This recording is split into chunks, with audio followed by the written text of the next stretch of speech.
to do what I call our stewardship responsibility, handling the matters that are important, even as it comes down to voting and this whole election season. So listen, I want to thank God for the leadership and membership of the Paul C. Perkins Bar Association and all of the partners who have come together in order to make this night possible. I want you to know that what you all are doing tonight is something that is important to the whole community. And so I'm thankful for all who have assembled tonight just to hear from candidates and to even understand some of the things about these amendments that are on the ballot. Boy, I wish I could be there with you all tonight as I'm still away on a missions trip in Jamaica.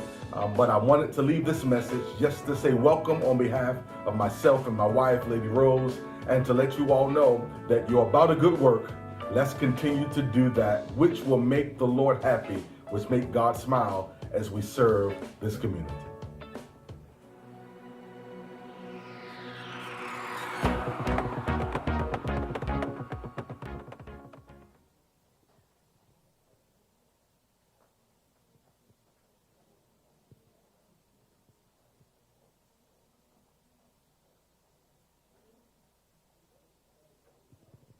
Good evening, everyone.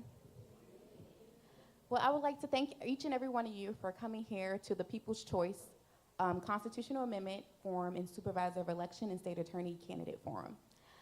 Welcome, and I would like to start off by allowing each of the partners, our community partners, to come and introduce themselves.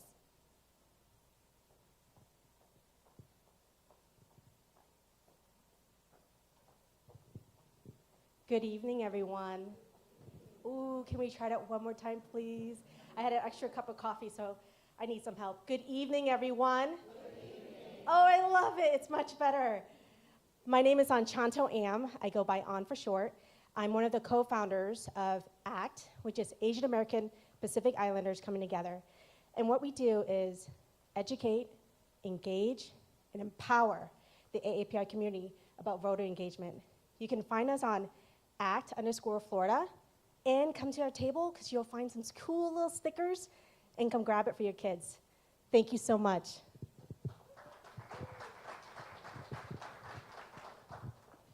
Good evening, everyone. Good evening. My name is Lucy Robinson, and I'm the founder of LAR Legal Group. We are a local firm, but we practice all throughout the state of Florida, handling criminal defense and personal injury matters. So that means you, a loved one, anyone you know is arrested, needs help with sealing and expunging a record from something that happened in the past. If you're hurt, slip and fall, accident, wrongful death, call our office and we'll be able to help. Thank you all for joining us today. Good evening, everyone. My name is Andrew Reith. I am the current president of the Greater Orlando Asian American Bar Association. I know that's a mouthful. We go shorthand for GOABA. I'm here with my couple of my board members here. I'm not as well spoken, so I'm going to read our mission statement.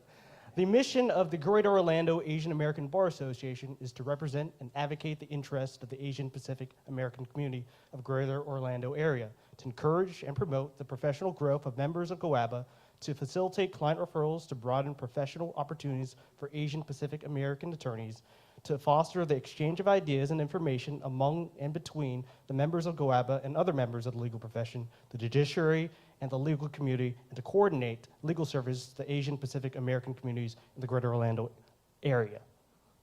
Very large mouthful. Our mission statement is voluminous, but we're happy to be here and happy to partner with Paul C. Perkins.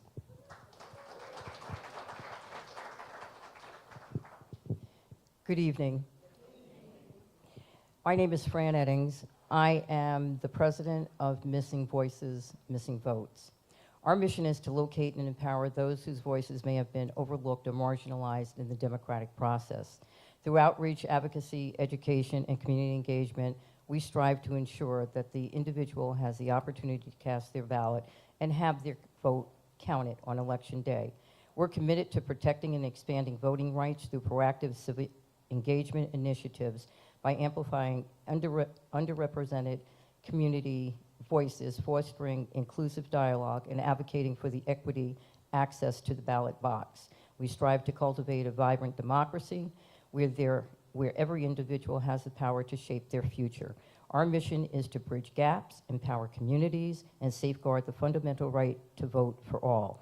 It is imperative to locate, educate, register, organize, and mobilize purge voters, as well as low propensity voters, to ensure that they show up at the polls and that their vote is casted on Election Day. Thank you for coming. Thank you to the Perkins Bar Association, and everybody have fun.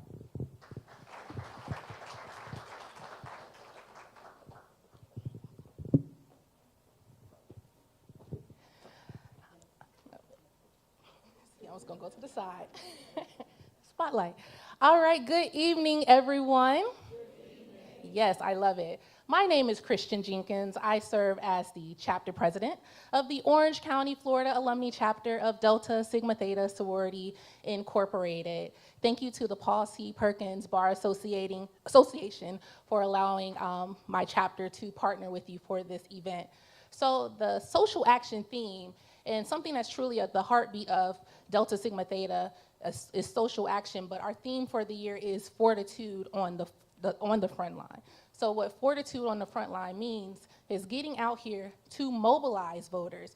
Yeah, they're registered to vote, but then it extends to the voter education. And events like this are very critical to making sure people understand who they are voting for or electing for office and the policies. So we thank you all to the audience for coming out here to do your part and being civically engaged, and to all the partners that are also here joining us in this mission. We appreciate you. So I'm looking forward to an awesome event, to learning more about these amendments, and also to hear from these candidates. So thank you.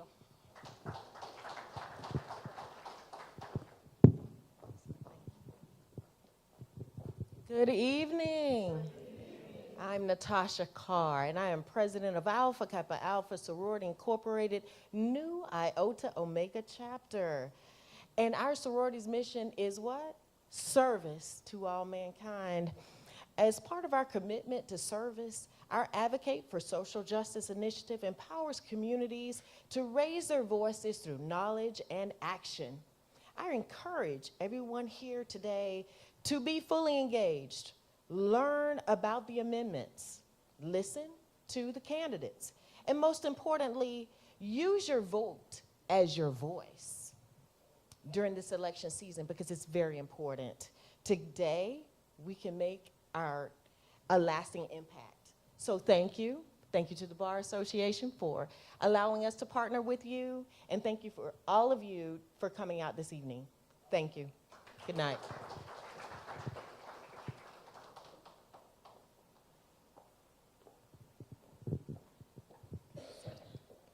Peace and blessings, family. How y'all doing this evening? That's good to hear. My name is Justin Jones. I serve as the field manager for Equal Ground. We are a black-led, black-owned voting rights organization here in Central Florida, working to close the black political leadership gap and to also increase black voter participation this election cycle. We have seen in the past 4 to 6 years, a lot of voter suppression bills coming here out of the state of Florida. And it's imperative that we get our people out to vote to make sure that they could advocate for their community and their needs. So I want to invite you guys to help us this election season. We have less than 30 days until the end of this election season, and it's going to go by quickly. So we need your help knocking on doors to mobilize our people out to vote this election cycle. So I want you to mark your calendars. On November 2nd, Equal Ground will have a phone bank operating in our office that's right down the street from here. So since I seen all your faces here, that means you could drive 5 minutes down the street to help us increase black voter turnout this election season. Additionally, on November 5th, we will be having a statewide canvas blitz, statewide. So Divine Nine members in the house, Masonic members, church members, other community organizations, I invite you guys to participate in that statewide blitz with us, because it's essential, right? We've seen everything that's going on in the world. We need our people to get out to vote. There's so much at stake this election season. So visit eg.vote so that you can sign up for one of our action events. Thank you.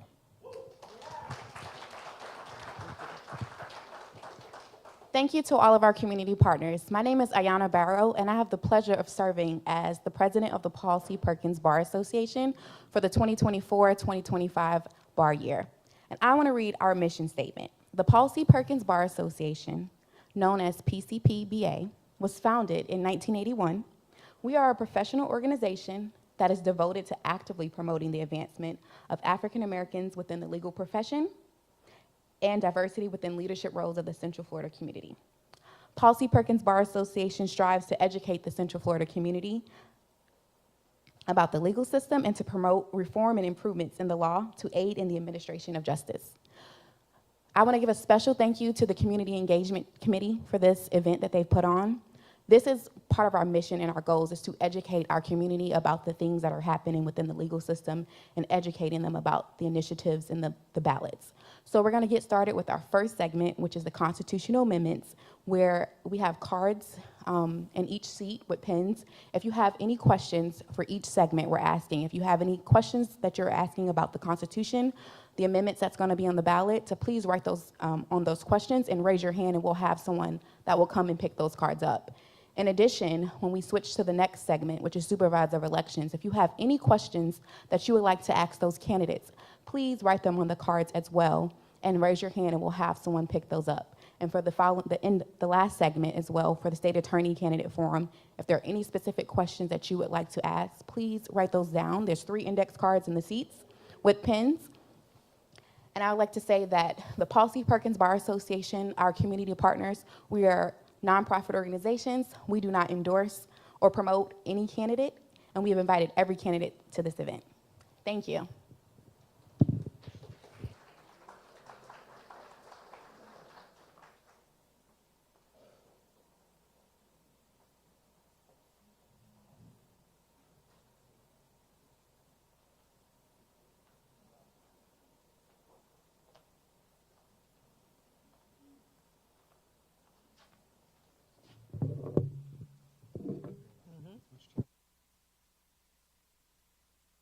Evening.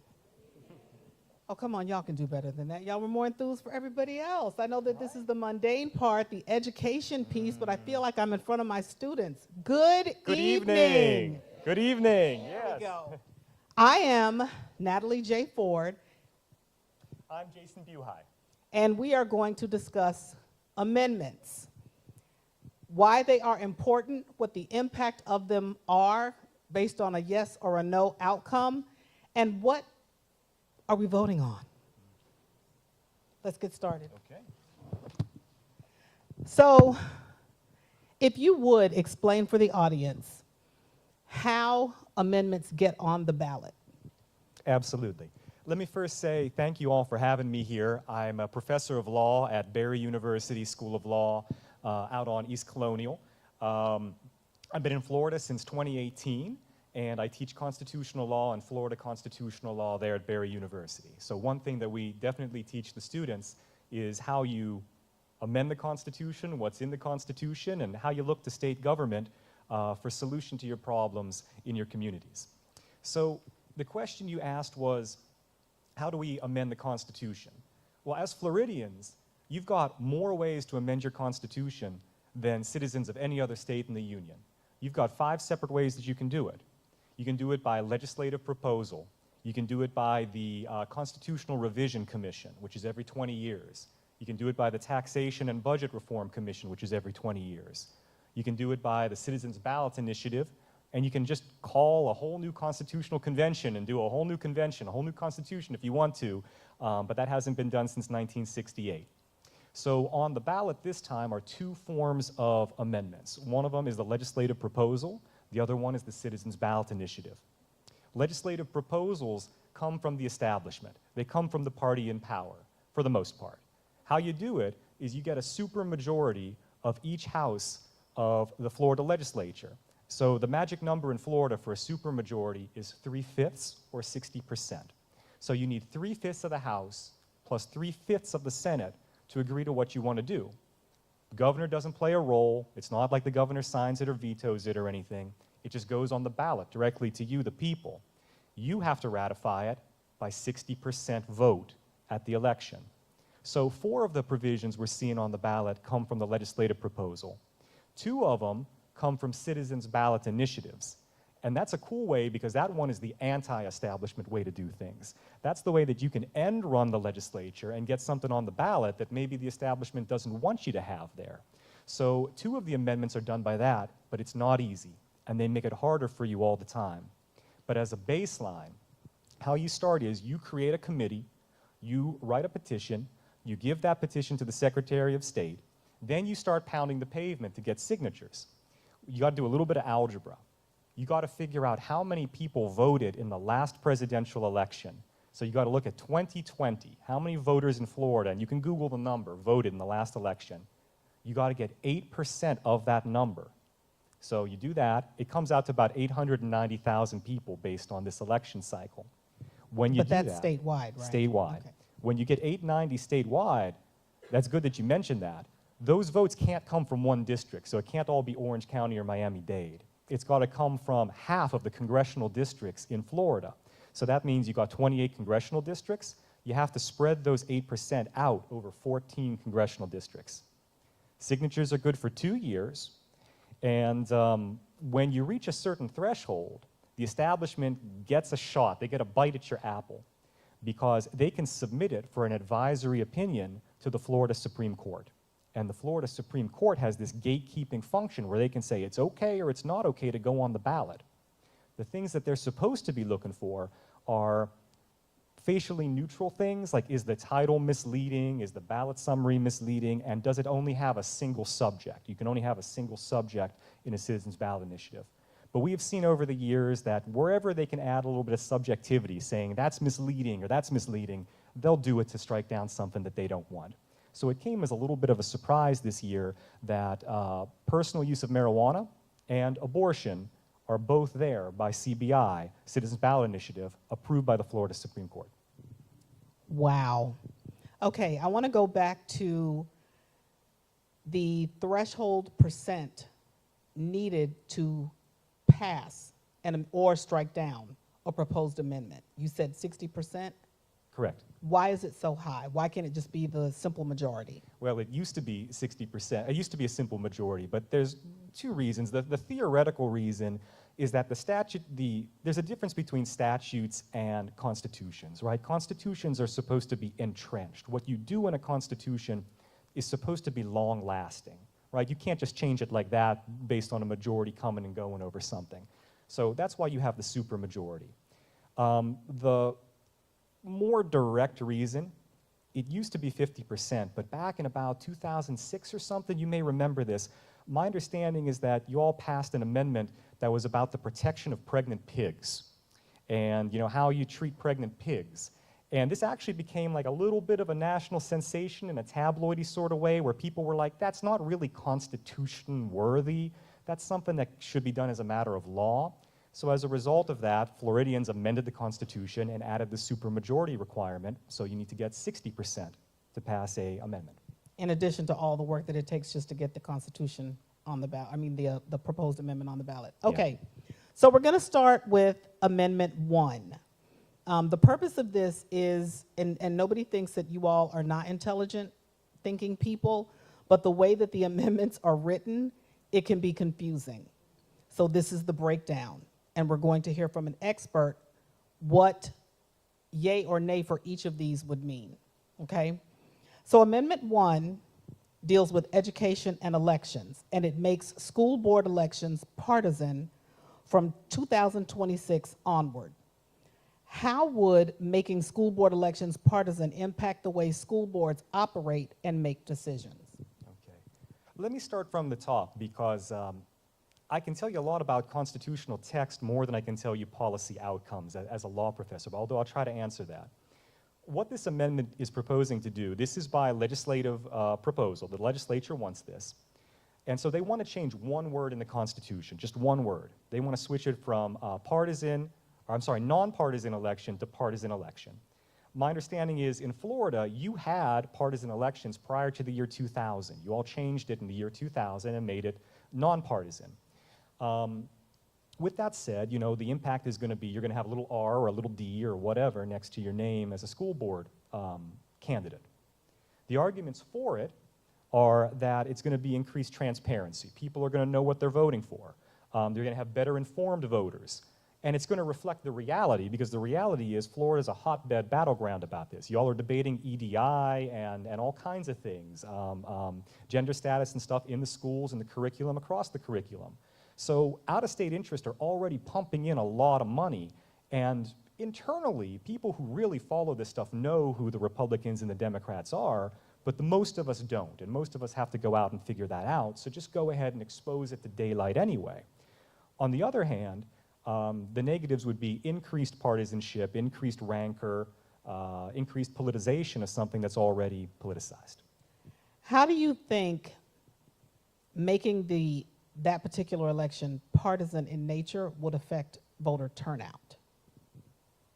That's a good question. I think that it would raise it for better or worse, and I can't say which way that's going to go. I think maybe a lot of people overlook judges and school board members because we don't know if they're Republican or Democrat. Maybe we go to an NGO or an organization we trust to recommend who we're going to vote for, but you have to take that extra step to do it.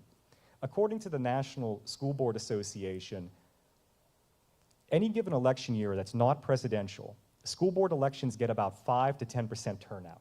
It is very, very low. So I think it's going to raise the turnout, no doubt, but like I said, better or worse. And that speaks volumes, since education is the basis for everything that follows. All right, we're going to go ahead and move on to Amendment 2, which deals with hunting and fishing. This enshrines a right to hunt and fish in the state constitution. Why do we need that, and how might this amendment affect wildlife conservation efforts? Interestingly enough, this one is the least partisan of the amendments as far as the vote went in the Florida legislature. There was only a couple defectors on each side, but pretty much this one passed non-controversially. It wasn't a party line thing. With that said, I'm a little bit surprised because I think it's one of the more ambiguous provisions that are actually up there the way that it's worded. So this would add a new constitutional right to hunt and fish in the Constitution. This would add it to the Florida Declaration of Rights. And it's a little bit of a behind-the-scenes, culture war across the country issue. The NRA started funding these amendments on the one side, and the Humane Society of the United States started funding them on the other side. The Humane Society is in favor of chemical castration and things like that to manage wildlife. The NRA, of course, is for gun owners' rights. And so that's going to be the impact. We're not sure of a couple of provisions in the text of the amendment itself, right? The amendment itself refers to traditional hunting methods or traditional methods. And so what does that mean? And it also refers to a public right. And what does that mean? Because that's nowhere else in our Florida Constitution. What's it mean to be a public right as opposed to a citizen's right or something like that? Does that mean everybody in the whole world can come here? People from other states can come here equally? Perhaps. And I tried to find some answers on this because about 10 states have adopted this amendment in the past 15 years. And out of all the states that have adopted this amendment, I only found one case out of Mississippi. And the case was about hunting dogs, and hunting dogs running through private property. And the person said, I have the right to do that because it's a public right, and hunting dogs are a traditional methodology of hunting, and so therefore my constitutional right overrides your property rights and trespass common law and stuff. And the Mississippi Supreme Court was having none of that. They just said, no, you have the right of private property ownership, and none of that is superseded by this. So those are the fault lines, and that's the best I can tell you about it. What do you think that it's going to do as far as an impact for preservation of natural resources? I don't have the numbers. I'm not a hunter myself, so I don't know. I know that there is concern from the environmental lobby and the Humane Society and others. Sierra Club is the main sponsor against this in Florida. They're concerned particularly that this might mean that there's going to be a return to net fishing in the oceans, which is a terribly diminutive practice, taking away the fish stocks. We do have a constitutional provision separately that limits or regulates stock fishing in the oceans. So I'm not sure it's going to have a direct impact there so long as that other amendment is in place. As far as hunting goes, I don't know. The amendment speaks about this being the hunting being the preferred methodology for regulating hunting livestock. It says that the regulation of livestock reserves is part of this amendment. So how that plays out in practice is yet to be seen. Okay, thank you. Moving on to Amendment 3, drug legalization. This amendment legalizes recreational marijuana for Floridians and out-of-state visitors who are 21 and older. So, talk to us a little bit about how legislation of recreational marijuana is going to affect the state's economy, the criminal justice system, and public health. Not too much there. No, not too much. So this is our first one done by Citizens Ballot Initiative, okay? This is not the legislature or the establishment offering this one, of course. You said economy, criminal justice, and public health. Well, when you do a Citizens Ballot Initiative, the state gets to put a paragraph under there. The establishment gets to try to influence the voter by putting a paragraph under there about financial impact. And so on this one, they have to admit, this is going to be, as far as tax money goes, a massive boon to the state. This is going to be a minimum, they project, of $195 million in revenue annually for the state of Florida. Not to mention, it's not going to hurt your tourism industry, either. Of course, criminal convictions are going to go down. We've seen many sheriffs on television saying, let me go after real criminals and not this. So in that sense, that's a good as well. Public health is the more questionable prospect here. On the one hand, it's good to regulate this stuff. It's good to get the fentanyl and all the other stuff that's on our streets, out of stuff people that are using. Get it out of a shop instead of off the black market, so to speak. With that said, opponents of this bill like Rick Scott and Donna Shalala, who's former Secretary of Health and Human Services nationally, they say, they give us the marijuana as a gateway drug. And I know people that have done marijuana and it's led to other stuff. And so, maybe we're going to create a group of people that are not that motivated to go out there and, go get it. So those are pretty much the fault lines. Okay, thank you. We're going to move on to the next amendment, which is also a CBI, Amendment 4 on abortion. And this legalizes abortion before fetal viability or when deemed necessary for the health of the mother. Talk to us a little bit about how do we define fetal viability? Oh my. Okay. This one's a tough one, and if you were looking for me to give you clarity on exactly what this amendment means, I cannot provide it for you. I gotta be honest. I can tell you what I think it means, I can tell you what it's gonna do to the current law, but what exactly it means, I don't know. This is for a new provision in the Constitution, another new Declaration of Right, individual right. It is very, very sparsely worded. And when you write a new amendment to the Florida Constitution, there's really two avenues you can go. You can go for basically a super statute. And if you all have seen Marcy's Law, if you're familiar with Marcy's Law, the Victim Protection Act that's in the Constitution, that goes on for pages. It's like a statute, but it's in the Constitution. So you could do that, and that's trying to make it waterproof so that you limit your judicial interpretation by telling you exactly how to interpret it and what it means. The other thing you can do, if it's something more controversial, is you can try to sneak it through in a sparsely worded way. And I feel like that's what this is trying to do. So it's hard for me to tell you exactly what it's going to do. I think it's worth it to actually read this one, so I'm glad that I brought my notes here. Let me get it out.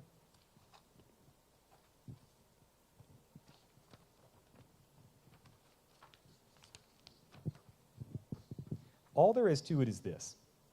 Except as provided in Article 10, Section 22, which is the parental notification section of the Constitution, except for that, no law shall prohibit, penalize, delay, or restrict abortion before viability or when necessary to protect the patient's health as determined by the patient's health care provider.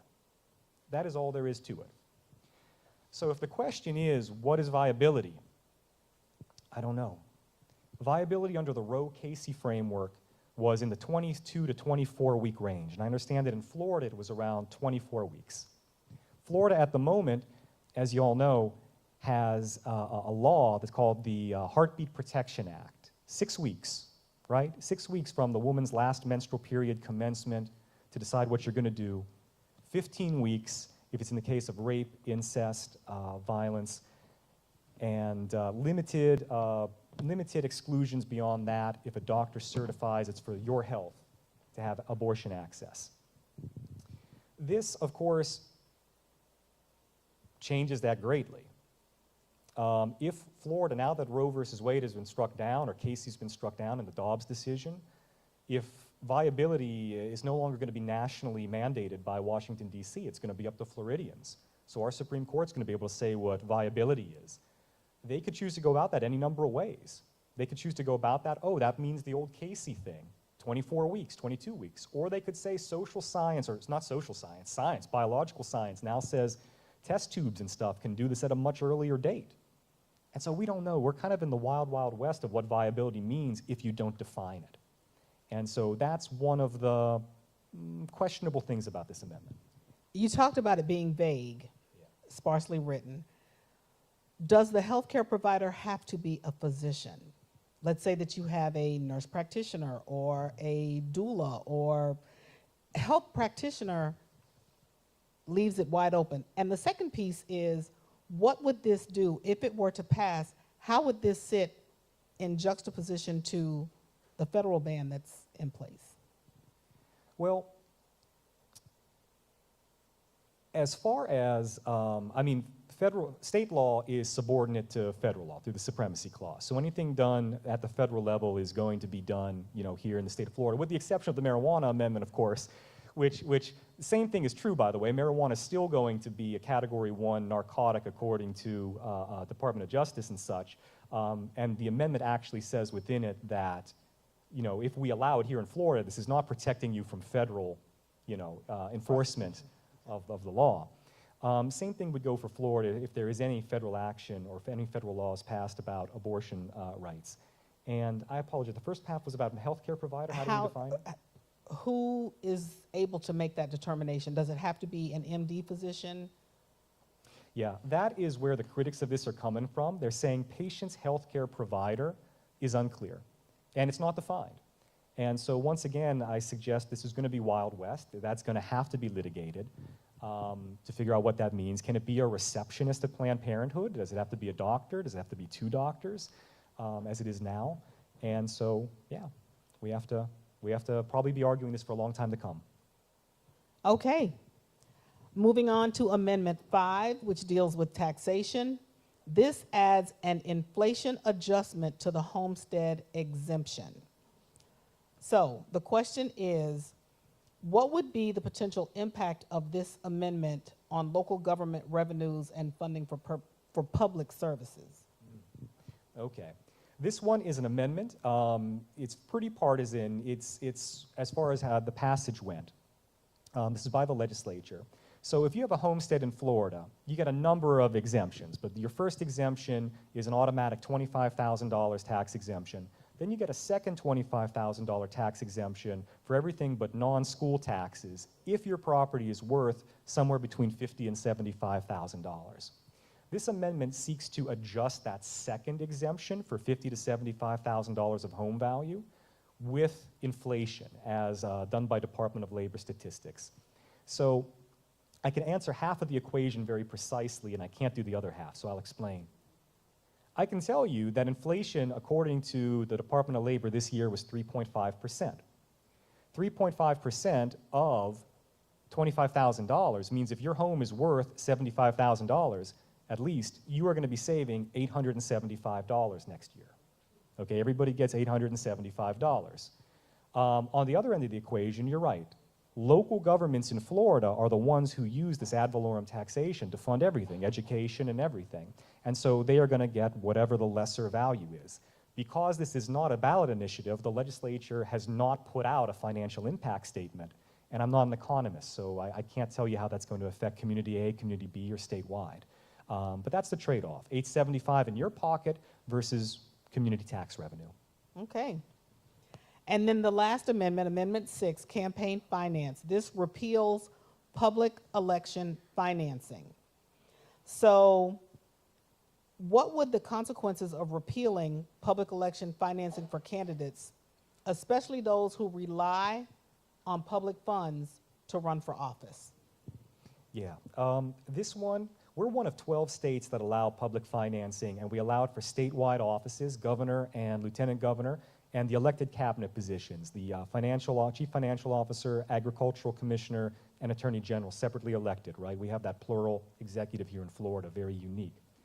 So if you agree to certain stipulations, if you agree not to spend more than $25,000 out of your own pocket, and you agree to certain caps, and you are able to show a threshold of money that you are able to earn on your own for your campaign, then you can agree to receive the public financing, which is a dollar for dollar matching grant up to a certain amount of money. Believe it or not, both gubernatorial candidates, including DeSantis, took advantage of this program last time that they ran in 2022. The arguments on both sides of it are that if you keep it, you're going to allow more diversity of candidates. You're going to potentially have more third-party candidates. You're going to have less millionaires and billionaires potentially because you're going to open it up to everybody being able to contribute.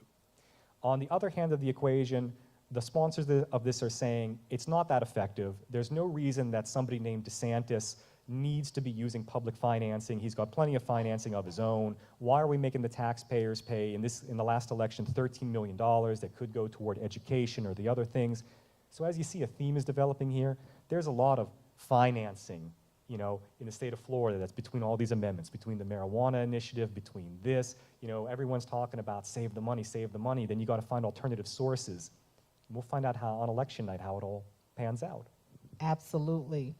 Do we have any questions from the audience?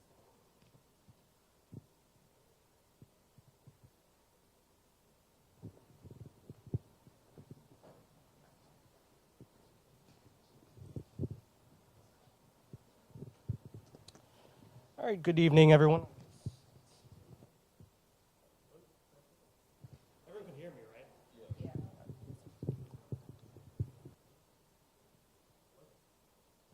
Hello? Okay, there it goes. Now I can hear my own voice. All right, we have one question from the audience regarding Amendment 1. If school board elections become partisan and occur in the primary election in August, does that mean NPA voters won't be able to vote for these in August primary elections for school board?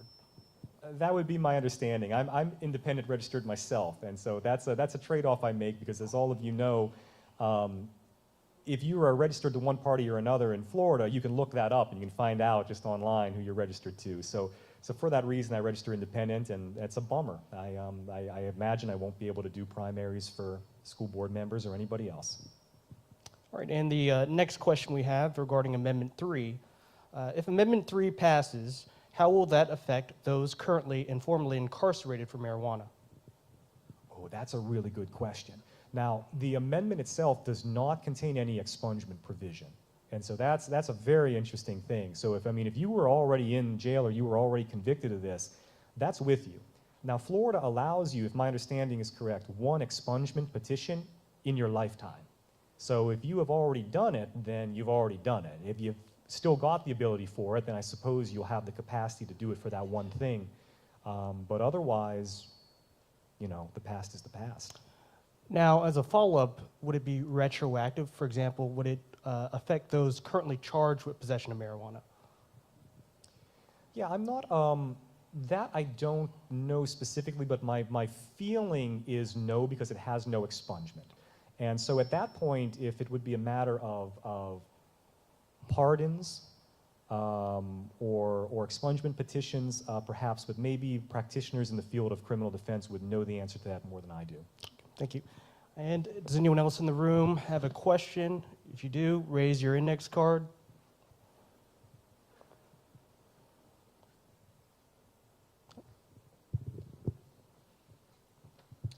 Well, I think there's no more, so thank you to our panel.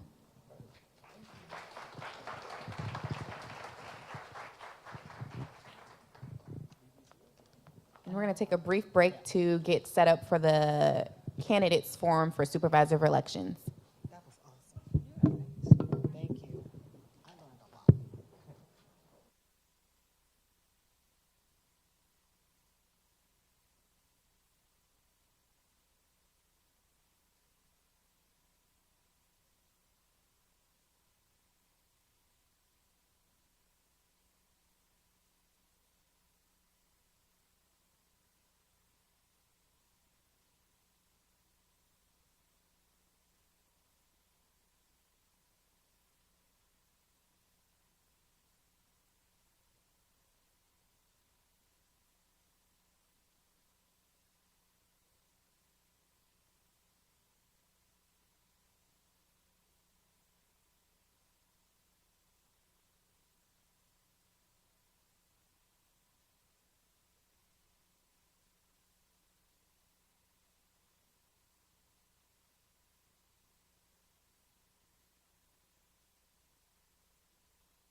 Okay, I think we're ready now.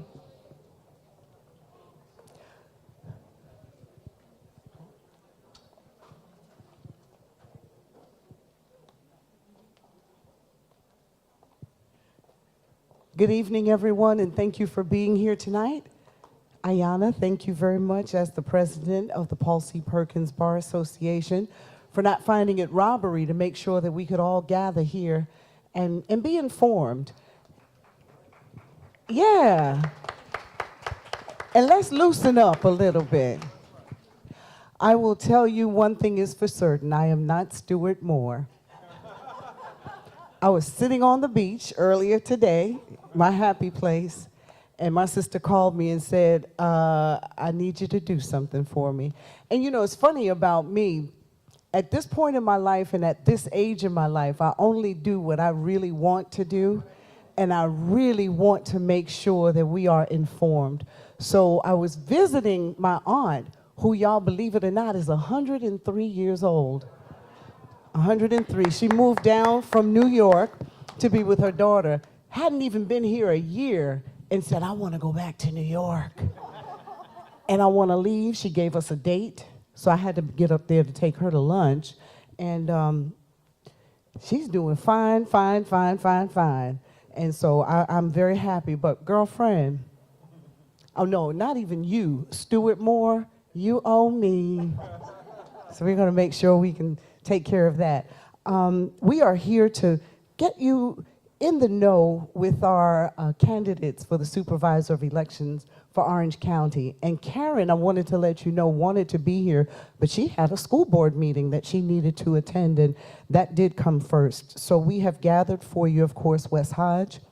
We have for you Sunshine, Linda Marie Grund. She's been passing out her pens tonight. The power of the pen.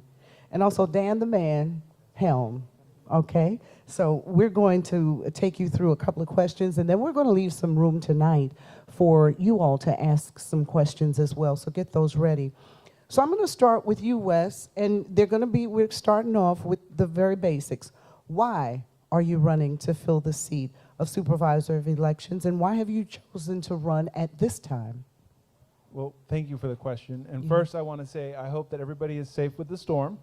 This is a nice change. I've been on roofs and cutting up wood, so it's nice to be back on the campaign trail.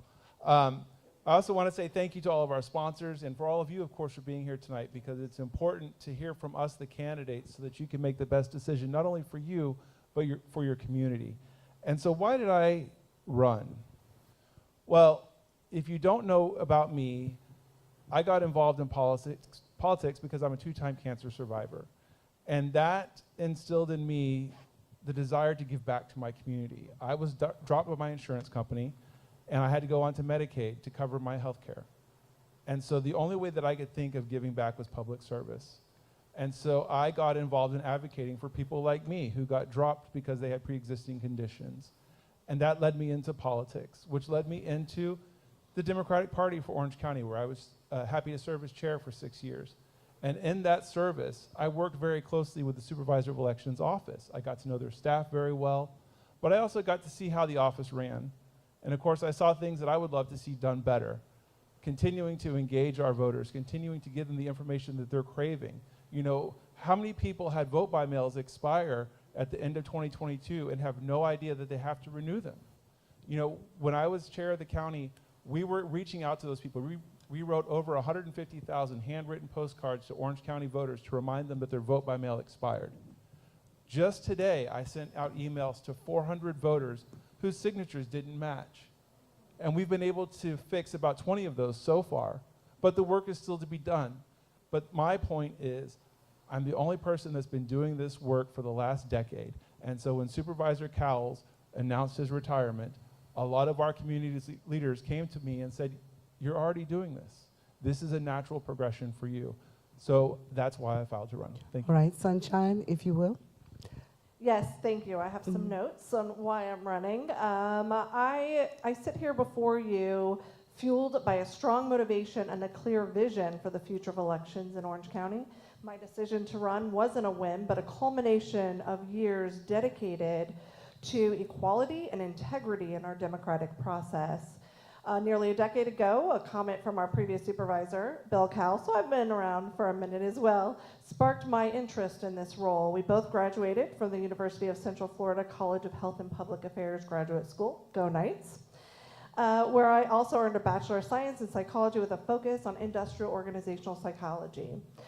So carrying forward our alma mater's legacy of leadership and service is an honor. My journey through nonprofit and for-profit management has uniquely prepared me for this pivotal role, navigating challenges, managing diverse teams, and most importantly, fighting for fairness and transparency. At the heart of my candidacy lies a commitment to restoring democracy's integrity and reducing undue influence of money and politics. It's about ensuring every citizen trusts our electoral process and are able to fully participate. The mission is clear: safeguard our electoral system's integrity, enhance public trust, and foster robust citizen engagement.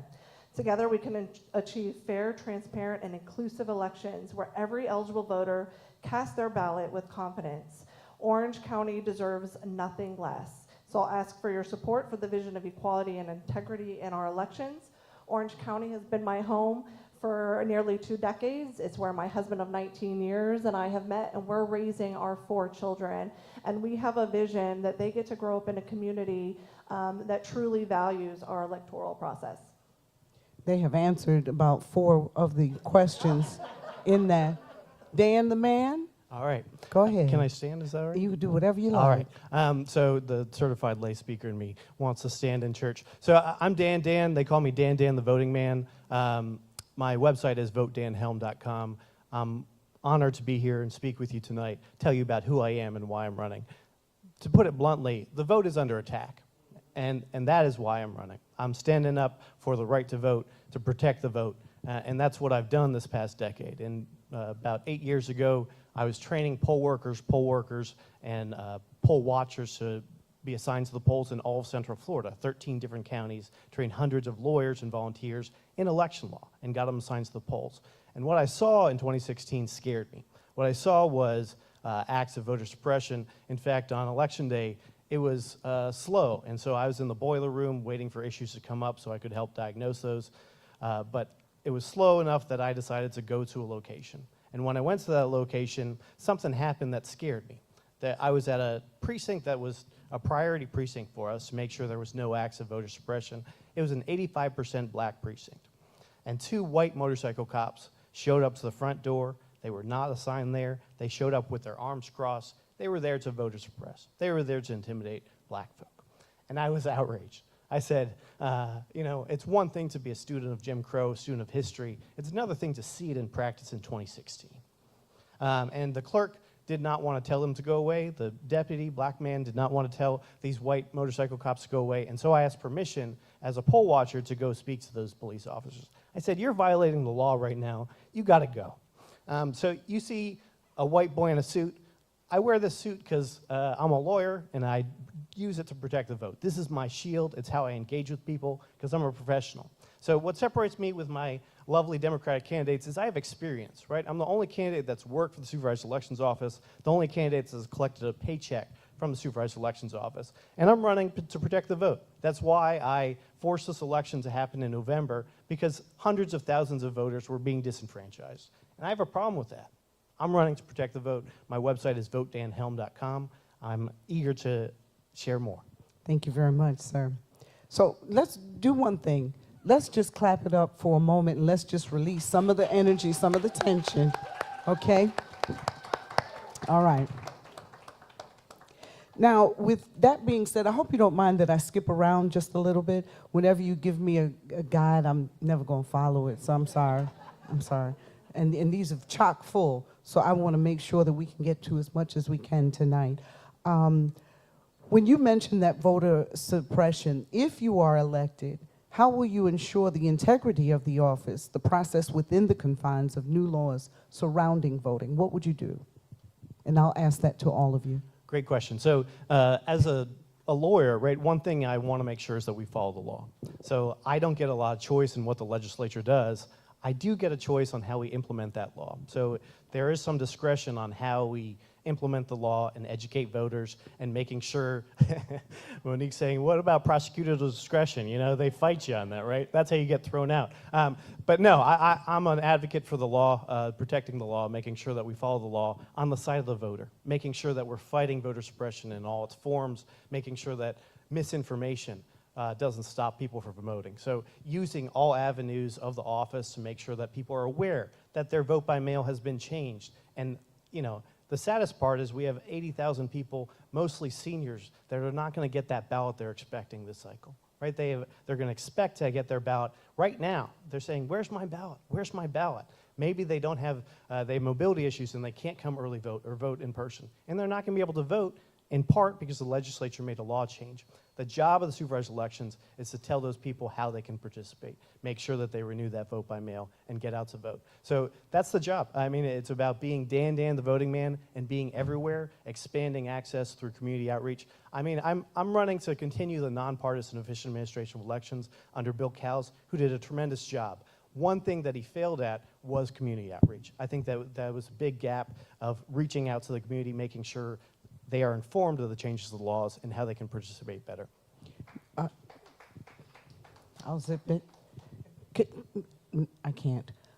I've got to say this, that as a person in media and a person of color, I do feel that he did do a pretty good job in terms of the cities that I've lived in terms of making sure that we were activated, that we had the information. So He did a tremendous job. What I'm and saying, this is not supposed to be yeah, about no, my sure. thoughts. I'm sorry. What I'm saying is that in terms Hi, of Bill. there was 3 or 4 vacant positions in community outreach and reaching out all of the office. So I the staff, understand. there's been vacancies that needs to be filled, and so that we can reach out to better to the community. So I'm going to continue on with Wes. If you are elected, how will you ensure the integrity of the office / the process within the confines of new laws surrounding voting?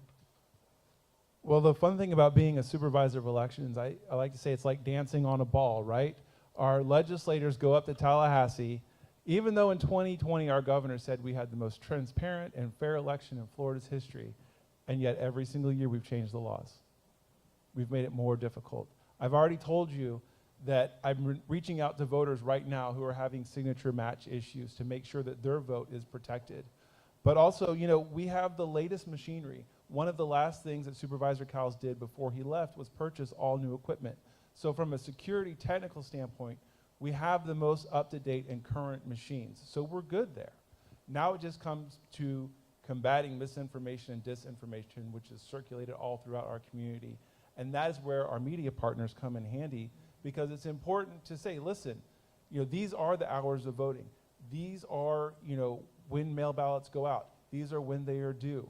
You know, I can tell you, I've had plenty of people calling me and asking me questions about, well, I heard that this was going on, or I heard that if you don't put it this way, that my ballot's not going to count. And so I am always instilling in people, make sure that you follow, if you vote by mail, follow and track your ballot and make sure that it's counted. If you have an issue, call the Supervisor of Elections office. The staff is there to help you. And that's one of the things, even today, I had somebody call me, they got my email, and they said, I called the Supervisor of Elections office and my ballot counted. Why would you give me this misinformation? And so I searched by the email address, and it turned out it was her father-in-law.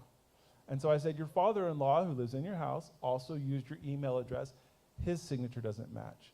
So, you know, as soon as that was done, I called the Supervisor of Elections office, and I said, hey, when people call in and ask questions, don't just search them, search the rest of the household and make sure that the household is good.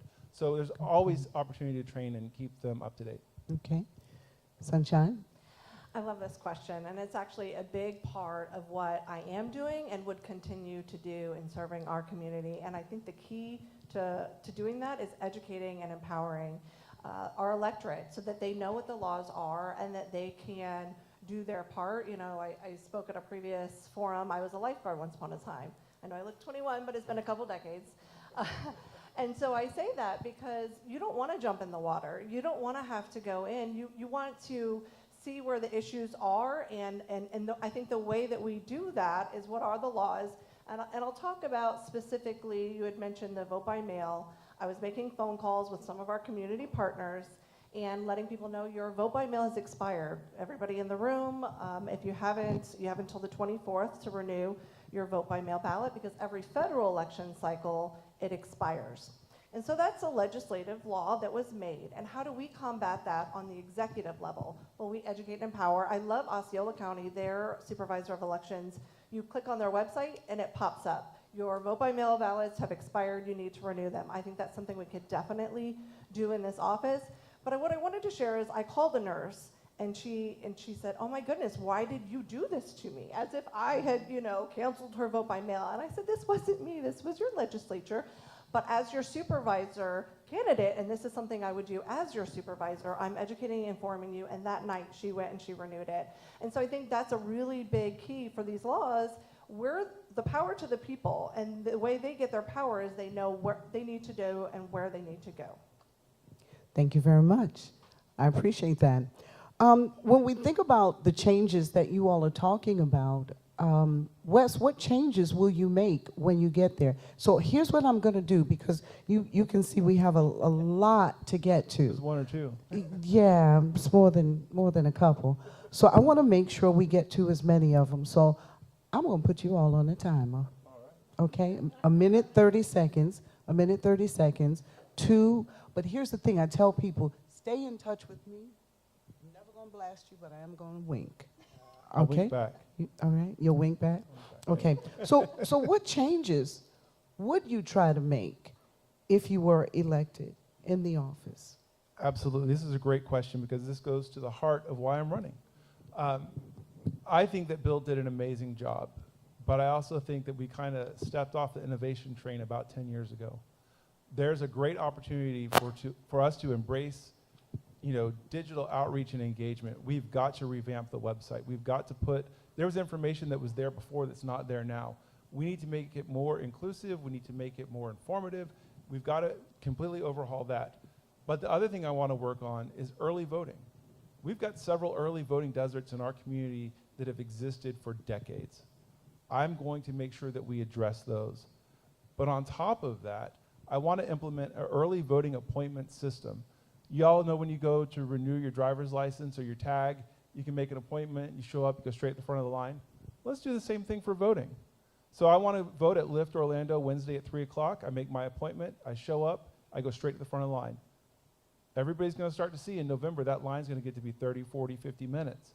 So if you've got kids running around yelling and screaming, if you're older and you don't want to, heck, if you're just anybody that don't want to stand in this Florida heat, but also if you have to work, you don't have the luxury of 90 minutes to take off of your day to go vote. This is a game changer for us. And the other thing that's very important to me is language access. The law requires us to do English and Spanish. We do nothing for our Haitian Creole community.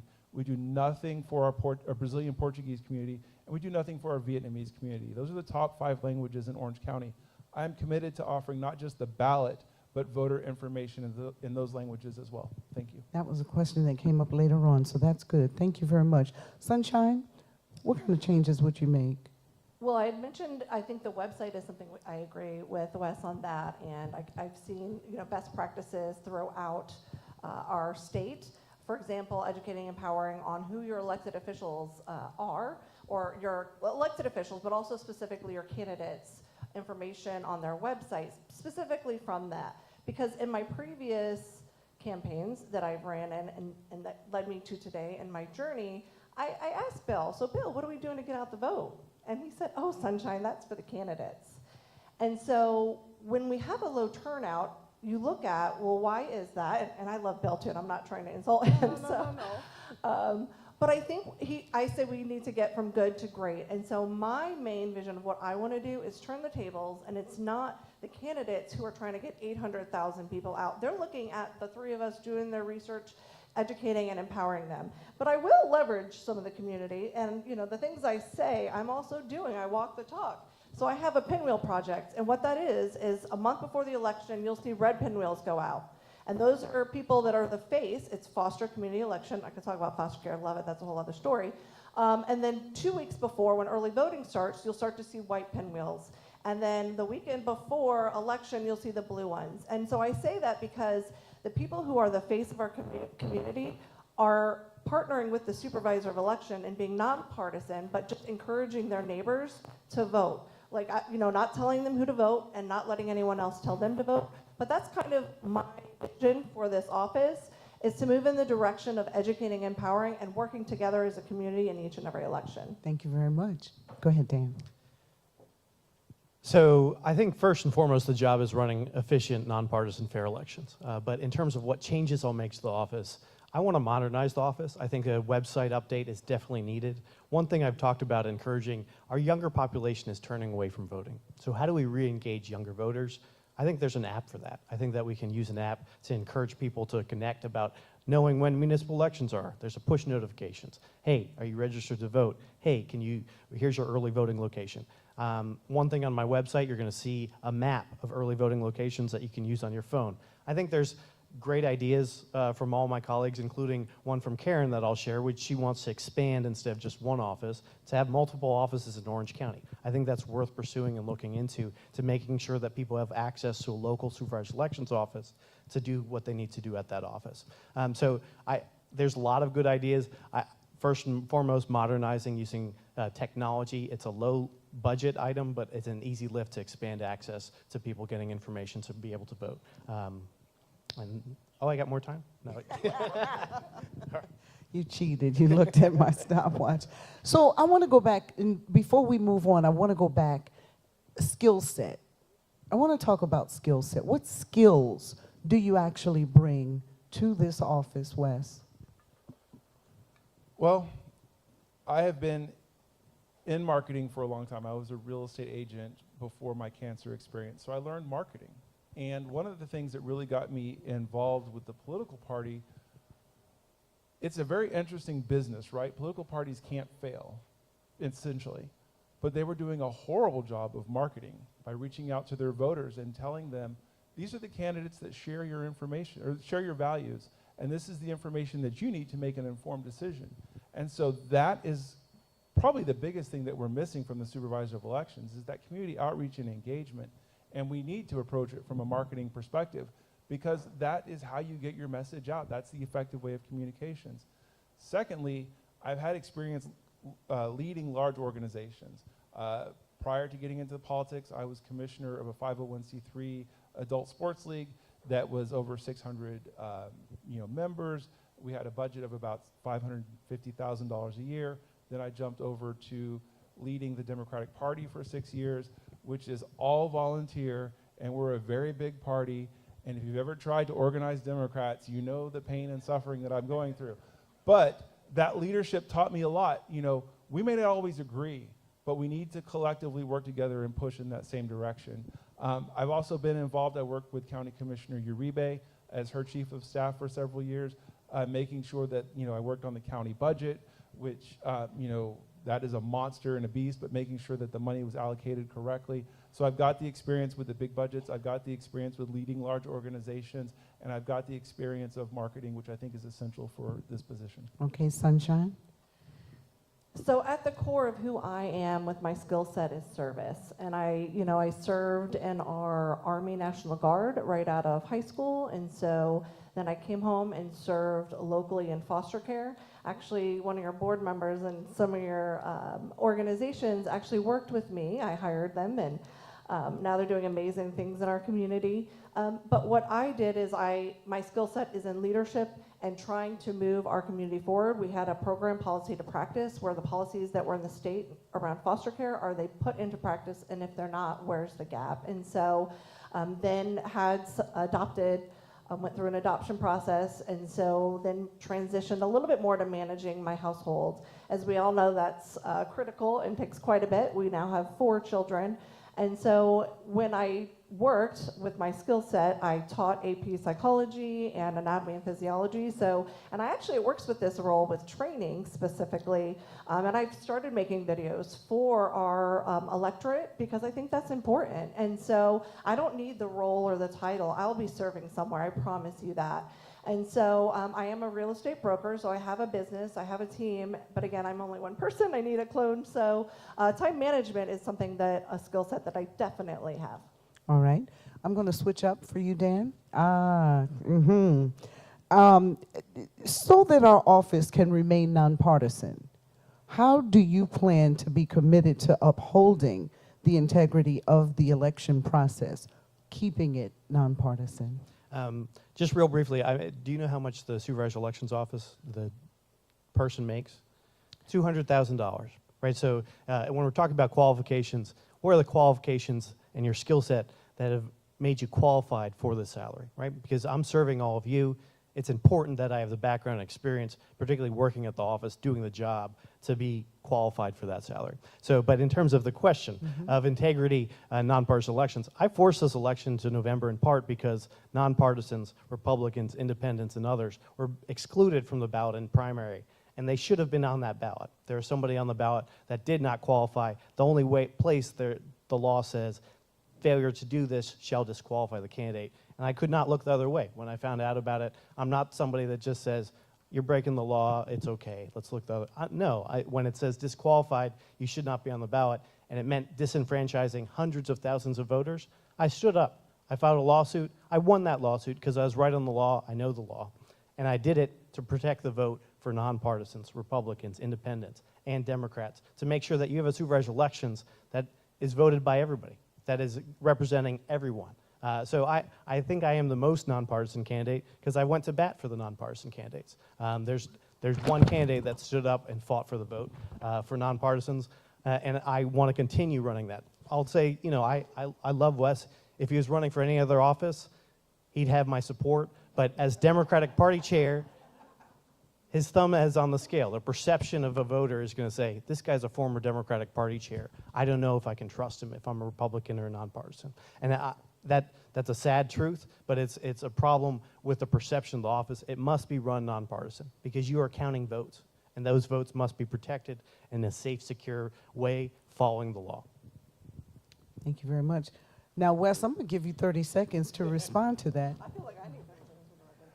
Yeah, no, I mean, listen, I was Democratic Party chair, and guess what? Everybody on this stage is a registered Democrat, and the person that's not on this stage also sent out mailers saying that she was a Democrat. So, I don't understand the premise of this question or the concern that me being party chair somehow invalidates me being eligible to serve.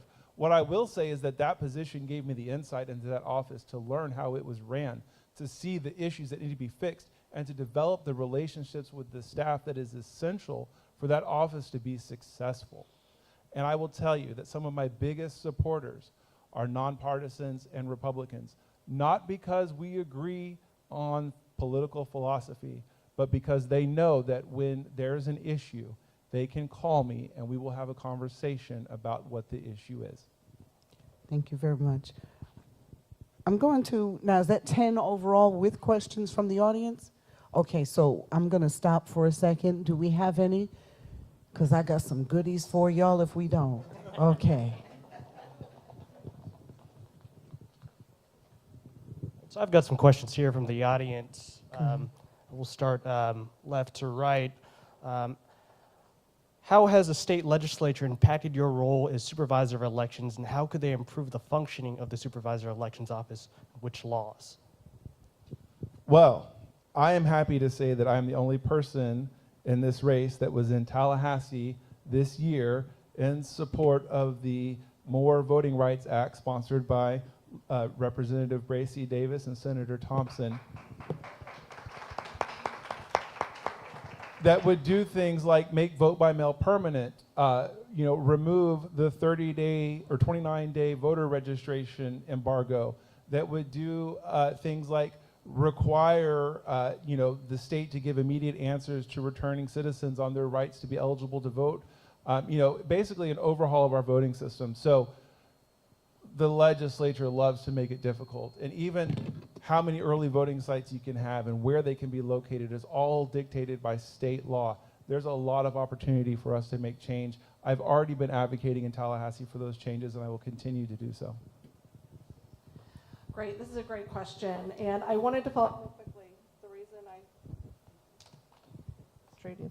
The reason I had mentioned follow-up is you had talked about qualification. And the reason I say that is in consulting, I get $100 an hour, so that equates to $200,000 salary. But I will say some of my skill sets have come from being a board member of a nonprofit where you don't get paid anything, multi-million-dollar organizations. And so we have to look at that big picture when people bring skill sets to the table. PTA, let me tell you, your politics, that's like nothing compared to PTA politics. So the question was regarding legislation. So I will stay on this question. I just wanted to follow up because I won't even get into the NPA. Oh, I got 15 seconds to say. I was just in San Fran, and they have a law where everybody in their state automatically gets the vote by mail ballot. And I thought that was amazing and beautiful, and that's definitely something I would definitely support. Any laws that allow our electorate to have more access to the election process would be something I support. Mr. Helm? Yeah, so I'll echo the response that automatic voter registration, automatic vote by mail, anything that allows more people to participate. There is that wonderful bill from Bracy Davis and Geraldine Thompson that should be passed, although the legislature is not going to even give it a chance to be heard. But they are advocates, and they will continue to bring it forward because they're good advocates for making sure that people's votes are not suppressed. So the legislature can help a lot. One thing I wanted to see, particularly since 2020, was a protection of poll workers. Right? There's been a lot of misinformation and discussion across the country about how votes are being stolen or elections are being stolen, and we need to protect those who are doing the work, right? And there was a chance that the legislature could have passed more protections for poll workers, and I'm the only candidate that has been a poll worker. I want to protect my employees to make sure that they are not intimidated, because we're seeing droves of people leave election administration. It's part of why I'm stepping up to run. We need somebody to step up, protect the vote, also protect the workers that are doing the critical work. Thank you, Mr. Helm. All right, we're going to start the next question with Ms. Sunshine Grund. And because we want to keep the questions rolling, make sure the audience questions are rolled through, let's keep it to about 20 seconds. So you've all mentioned using technology to expand your reach and protecting the vote. How do you all plan to reach out to communities who do not have access to advanced technology and who have difficulty understanding how to use advanced technology or any form of computer literacy? That's a great question, and I think we need to use the resources that we have in the office, reaching out to those voters and seeing what specific needs that they have, and that might be why some of our turnout is low. And so as far as meeting their needs is seeing what can we do to help serve them, and I think that's the approach I would take. Thank you, Mr. Helm. Great question. So I've talked about how I want to leverage technology. It's a low budget, easy lift. But in terms of reaching out to meeting people where they're at, many people are unfamiliar with technology, and you have to reach them where they're at. One thing I'll applaud our current supervisor of elections, Glenn Gilzine, is he's just thrown a bunch of money into local groups' hands to try and meet that need, right? To try and meet voter outreach. I think there are initiatives maybe with a little more guardrails to make sure that we're allocating money appropriately, but to reach people where they're at. Thank you, Mr. Hodge. So, number one, fully staffed the community engagement office. It's funded for 4. There were 3, and we're back down to 2. Nobody in that office speaks Haitian Creole. We have got to be able to engage our community in the language in which they want to receive that information. But I also want to be more present at community events, fairs, festivals, concerts, parades, etc. We should be out in the community advocating for people to make sure they have the information they need to be able to vote, and community engagement is the way we do it. Thank you. All right. We have time for one more question. Question is, are you familiar with the OC Vote? And we'll start with you, Mr. Helm, a grant program currently established by the Supervisor of Elections Office. What are your thoughts on the program's impact? And if elected, do you plan to continue funding this program or similar initiative with the same financial commitment of $1 million or more?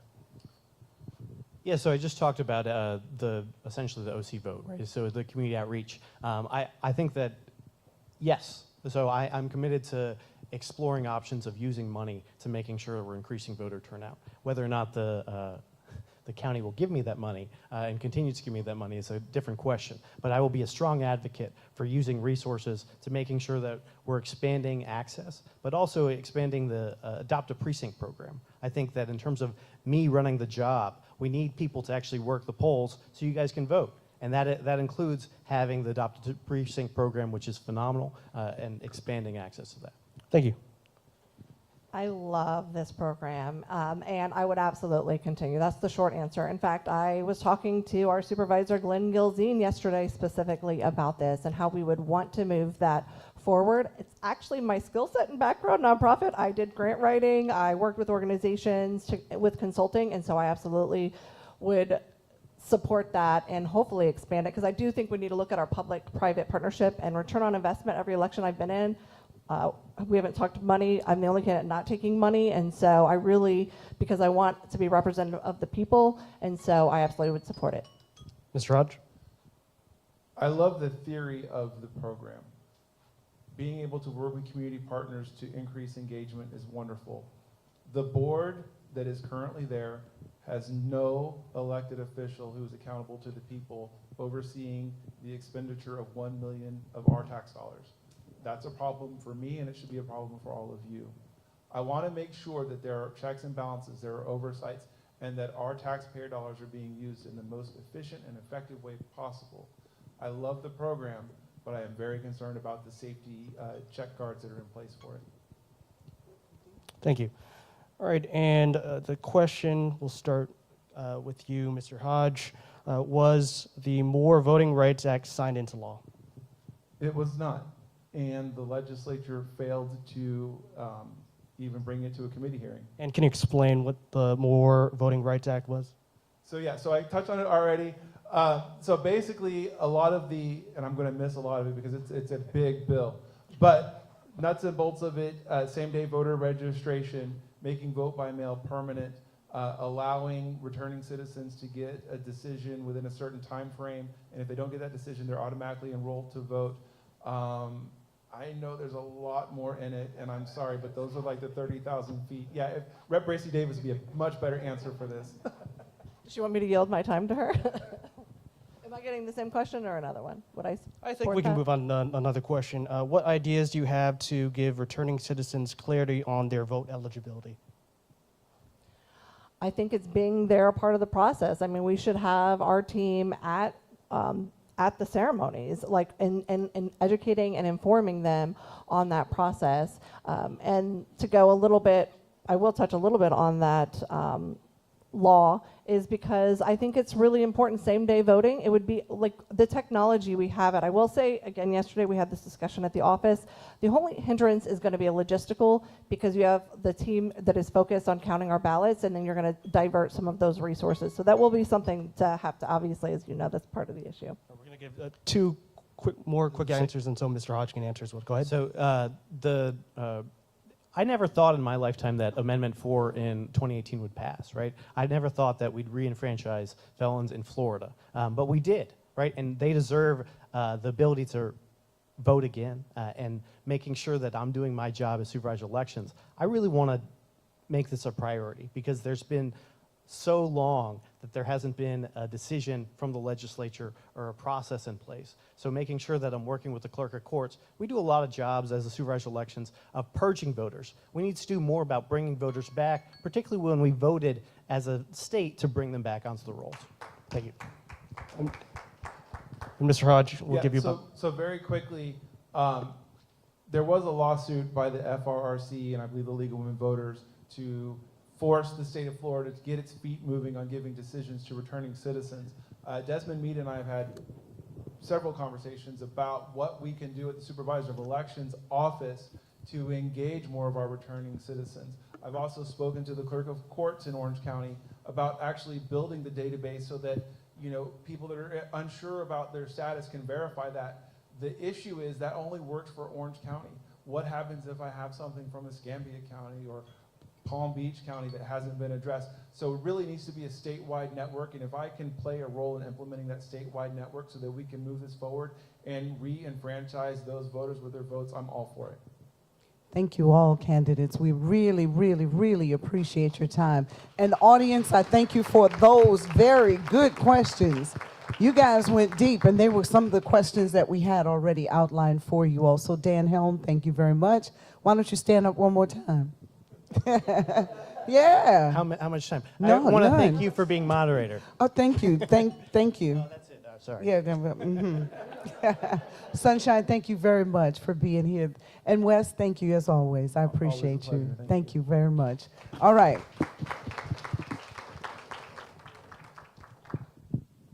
We're going to take a So, brief, yeah. brief, No, yeah, brief go ahead. second to switch over to the next panel.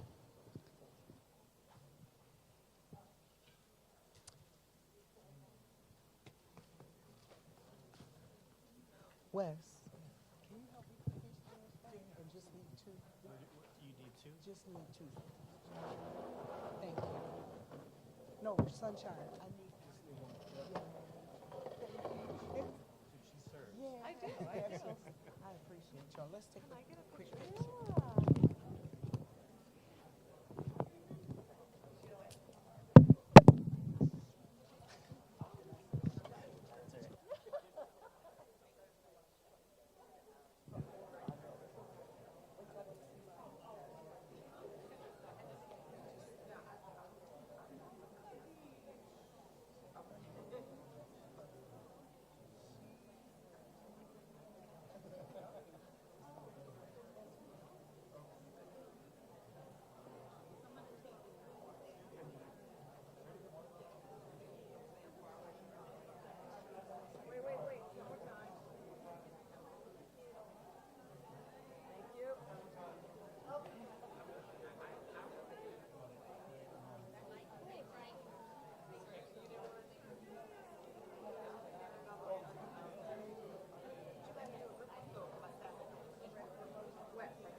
She wanted to put the mic over on the stand.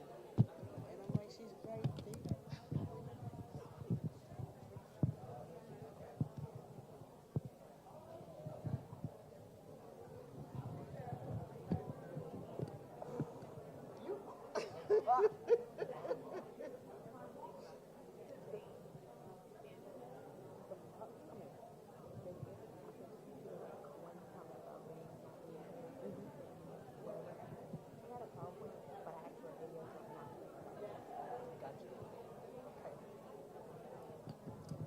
Yeah, that's interesting. He's been everywhere else. And our dad died in the middle of all of this. And we still out here. Still out here. Okay.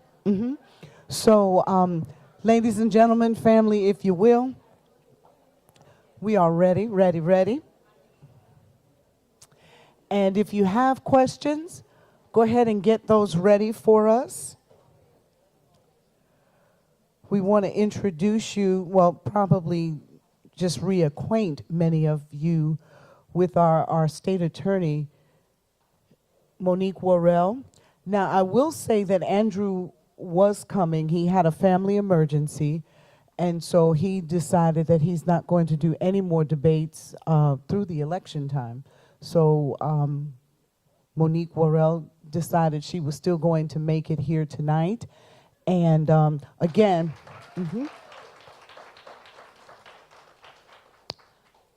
and I will also say her lovely mom is here tonight, sans her husband, because during the campaign trail, Monique lost her dad. And so one of the things that he said, you're not stopping, we keep going. So we just want to say that we hope that all is well with Andrew Baines. I think it's his mom. But this has been a rough time. There's nothing you could pay me to put myself out there like you all do. I asked Wes, because he came in sweating bullets, He said, I just got to tell you, this is rough. This is rough. So it's not enough. It's not enough. But a servant is who we have on these stages all this evening, servants. And I clap it up for you all because I'm just a DJ. That is it. That is all I've ever wanted to do, to be able to talk. And so that brings me here this evening. We want to get some questions that you want to ask too. Now, the Bar Association and everyone involved in this particular event has put together some great questions. So we're going to try to get to as many of them as we can. And yeah, I'm going to put you on a timer too. So just get ready. I mean, I'm the only one here. I think I should just be able to talk. But I want to get to as many other questions as we can. Okay? So we're going to start with crime rates and handling violent crime. And I'm going to go in the order as they are printed. What was the violent crime rate when you first took office, and how did it change under your leadership? I was also supposed to mention that we asked Attorney Bain for a message, a video, and he sent a PowerPoint, and we're unable to show that. So I want to make everything out there. I almost forgot that. So again, the violent crime rate, Attorney Worrell, when you first took office, and how did it change under your leadership? So first I want to say that as your elected state attorney, I understand that it's important to show up. And not just show up when I get the mic and I get to say whatever I want to say and not have any hard questions asked of me, but I understand the importance of showing up. As Monica stated, during this campaign, I lost my father. And there were evenings where I had to make a decision about showing up or staying home with my dad. And it is a balancing act, one that is very similar to the balancing act that we play as state attorney in making those very difficult decisions on how best to serve our community. I showed up as your state attorney. And when I'm reelected, I'll continue to show up. And I'm the only candidate on this stage tonight who can say that. Okay. I'm also the only candidate on this stage tonight, so do with that what you will. Crime rates. Crime rates went down. Under my administration, crime rates were the lowest that they were in the last decade. And the reason that's important is not because I want to take complete credit for the reduction in crime, as has been alluded to. You gonna get me another mic, Wes? I love you, Wes. You're amazing. It's not that I want to take credit for it, because there are many partners. There's many partners in the criminal legal system. But here's what's important about the reduction in crime rates. You cannot blame me when crime happens and then say that I can't take credit when crime is reduced. Okay? So under my administration, we saw the lowest violent crime rate that this community has experienced in a decade. So here's what that means. What that means is that there aren't any policies that I implemented that resulted in an increase in crime. And that's what I was accused of doing, not only by the governor, but by his puppet, your appointed state attorney. So it's really important to have facts, because facts matter, and that's something that I've always said. So no, did I do that by myself? I did, and I did it in partnership with law enforcement. I did it in partnership with community partners. But under my administration, it is undisputed that we had the lowest violent crime rate that we've had in the last decade. So with that being said, how did your office prioritize the prosecution of violent offenders, and how did you balance this with community safety initiatives? Because we did something that the criminal legal system has failed to do since its inception, and that is not treating everyone as though they're the same, not treating violent and nonviolent offenders as though they're the same, not using prison as the one-size-fits-all solution to every single problem that we have in our community, not celebrating attorneys for the most lengthy sentences that they could hand out, not sending our children to prison without giving them a chance for rehabilitation. And the reason that I was able to start these programs and sustain them is because I didn't just show up one day and get appointed to do what I do. For 25 years, I've served this community.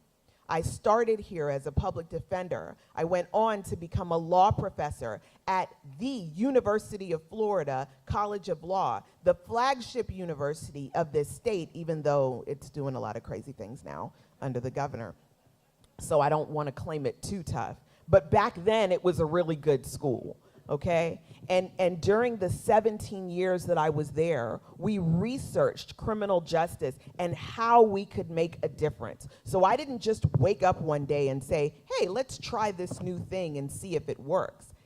Research will tell you what is the most effective way to reduce crime in our communities. And that is by putting resources into the community. That's by giving people an opportunity to have second chances. That's by treating homelessness as something that needs to be fixed from inside out, not by putting homeless people in custody, by treating children like children and advising them of their rights and responsibilities as citizens, by getting addicted people the help they need so that they can be contributing members to our community.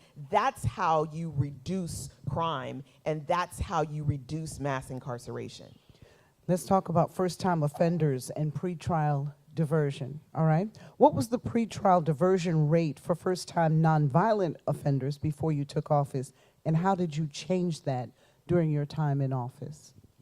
So I don't have access to the numbers of the rates, but I can tell you that what I did was increase diversion. And I can tell you that what my opponent did was eliminate diversion on day one. Now, I didn't start diversion programs. During the 20 years prior to me being elected as state attorney, diversion programs were always available to individuals who were first-time offenders. But because my opponent had an agenda that was handed to him by the governor, he needed the community to believe that everything that I ever did was wrong.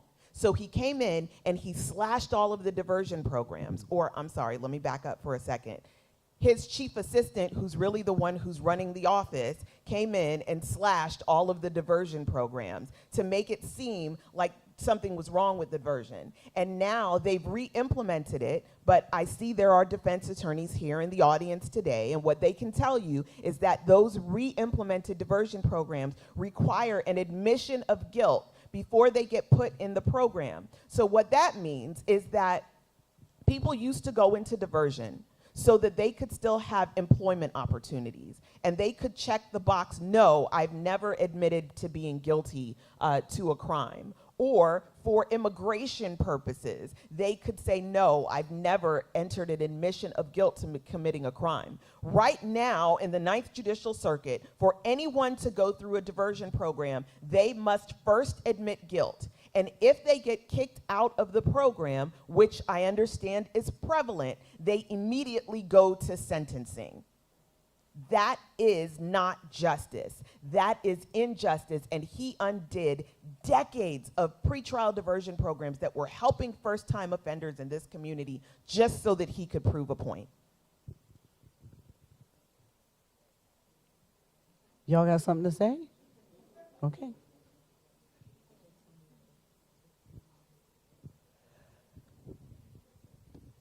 I'm going to skip down to justice reform and equity. And the question, Attorney Worrell, how did your office address racial disparities in charging decisions, sentencing, and pretrial detention? I chuckle because one of the things that I did was I made a mandatory training where all of my attorneys had to watch the documentary 13th. And my staff said to me, you're crazy. The governor is going to get rid of you. You cannot do this. You cannot make that mandatory. Yes, I can. I'm the state attorney. And currently, even though he implemented this you can't have mandatory diversity training, it was still in litigation. So there was a window with which I was allowed to do it.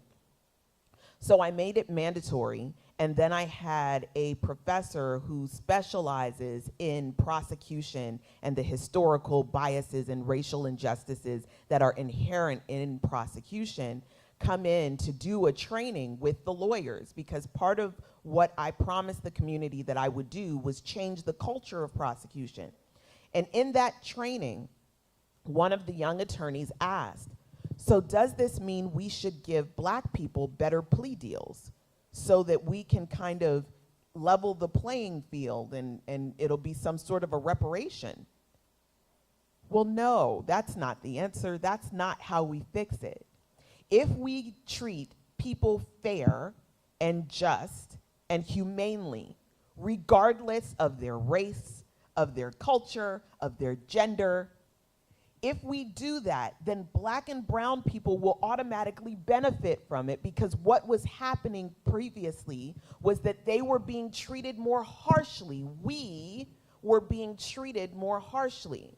So if we can implement justice that is justice for all, as says our Pledge of Allegiance and our Constitution, then everyone benefits from that, and we don't have to do anything that's specific for minority communities. All right. What I want to do right now, thank you so much for clapping it up, is there are a couple of questions that we had from the audience. Not right now? Okay. Am I hitting on all cylinders then? Are y'all scared? Okay, you feel good? Is she answering everything? I think so. All right, all right. Let's go to public safety now. Oh, wait, no. I want to stay right there in that justice reform. What reforms, if any, did you make to ensure a fairer and more equitable justice system? So I started with community engagement. So we engaged with the community regularly. We had monthly and sometimes quarterly forums where we either invited the community to come into the office, but understanding that not everyone is comfortable coming into a law enforcement office, we also went out into the community. You moderated one of those forums, right? And we wanted to hear from the community. What do you want from your state attorney? How do you want to see things handled? I had someone whose responsibility was community engagement, and she sat on my capital case review panel. And the reason she sat on that panel was so that she could get information from the community of how they wanted to see capital cases handled. For those of you who aren't familiar, capital cases are where people are eligible for the death penalty.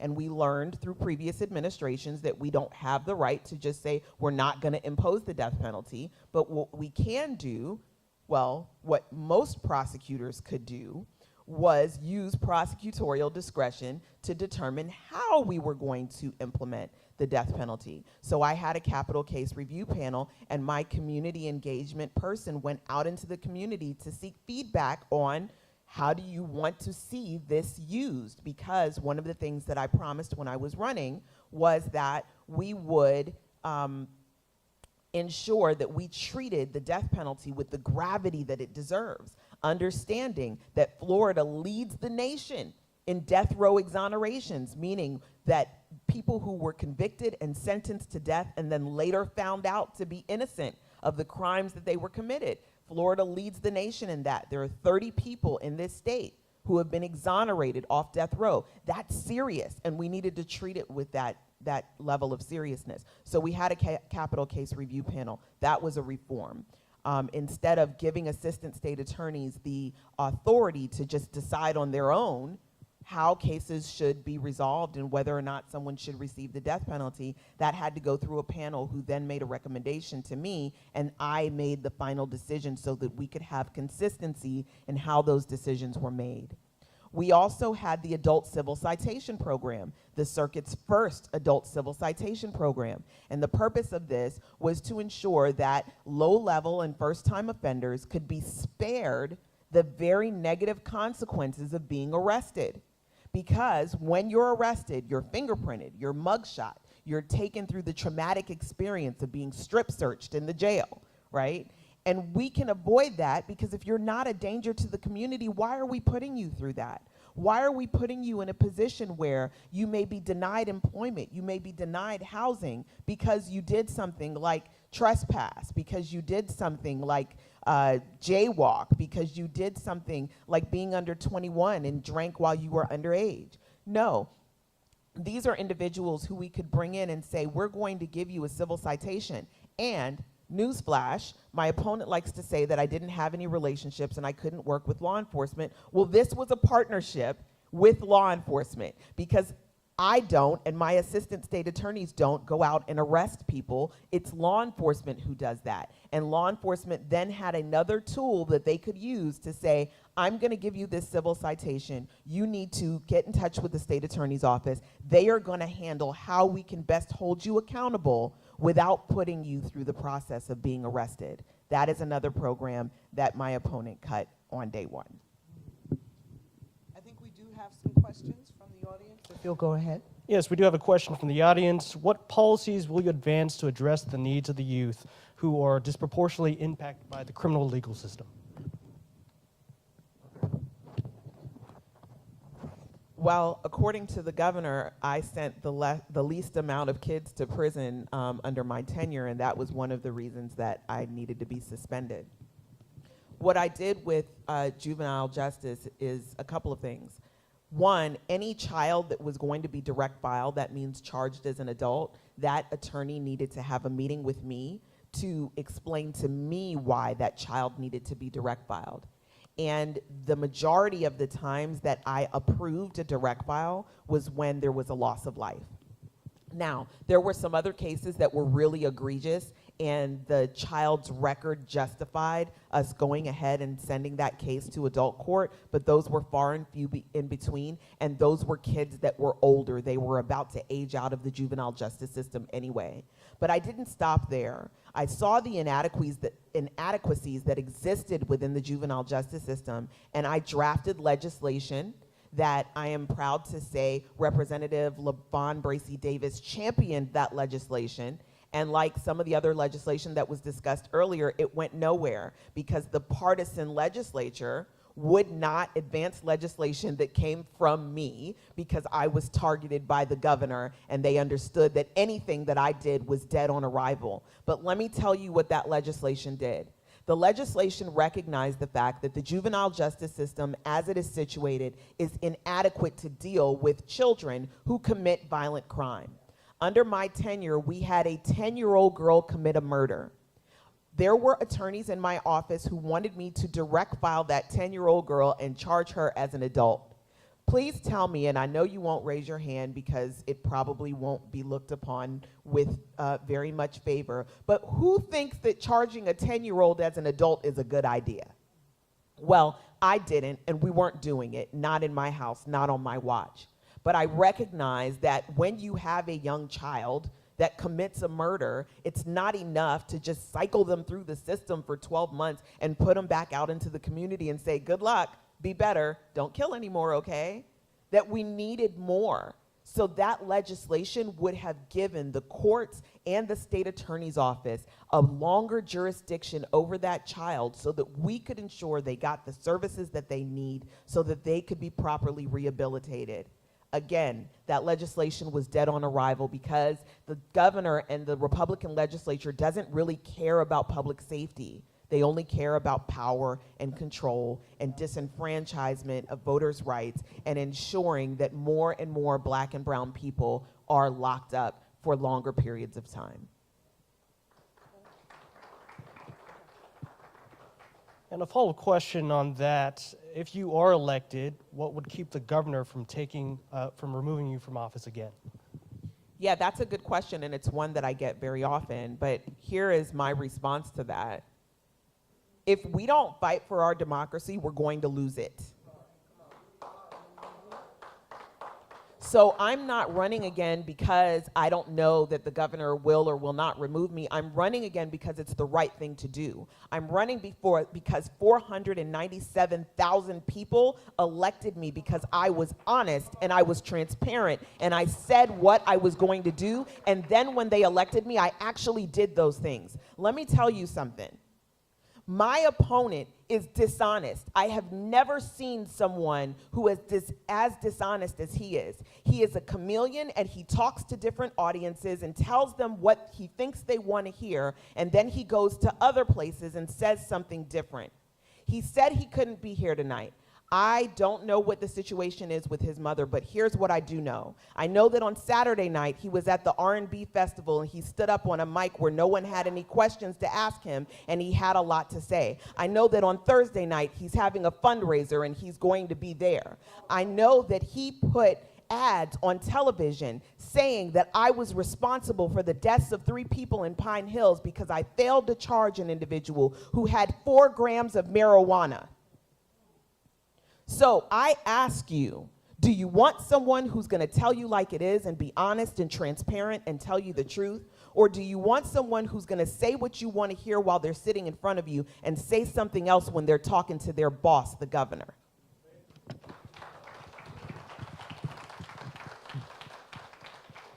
So, on that note,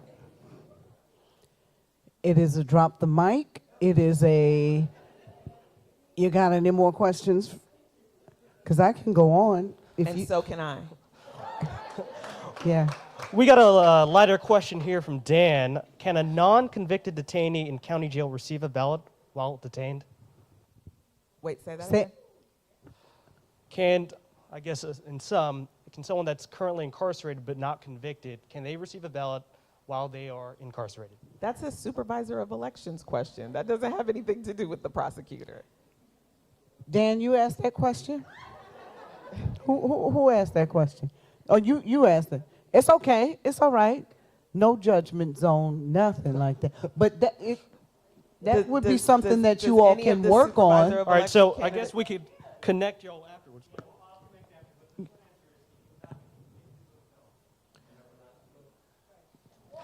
Well, can I go one step further? No, can I go this one is step? my turn. They talked already. I know, but let me just do this. On that note, will you make an effort to get those ballots into? Okay, you shaking your head. Yes. Okay, and that's it. That's it. That's it. I just needed to know. Yes or no. Okay. If I could just take a point of privilege because I'm the only candidate that showed up tonight. And actually, what we're going to have to do we wrap now? We got 9, 7. Okay, I'll be quick. I'll only take 2, and then I'll give you the other 5. My mother wanted me to tell you guys this, and if I don't, she was going to tell you, and I don't want to get in trouble later, so I'm going to make sure that I tell you all tonight. Mama. In 2020, you remember I ran against 3 people, Belvin Perry, Deb Barra, and Ryan Williams. Ryan Williams came in 4th in our race. He got about 6% of the vote. After I was elected, Ryan asked to meet with me because he wanted to become my chief assistant state attorney. That wasn't going to happen. But in that meeting, he said to me, you need to be careful because the governor is going to have you removed. Now, I hadn't even won the November election yet. I hadn't even taken my oath in January and took office yet. But Ryan Williams knew that the governor was going to have me removed. Now, what's interesting about that is who's the chief assistant state attorney right now? Ryan Williams. It's Ryan Williams.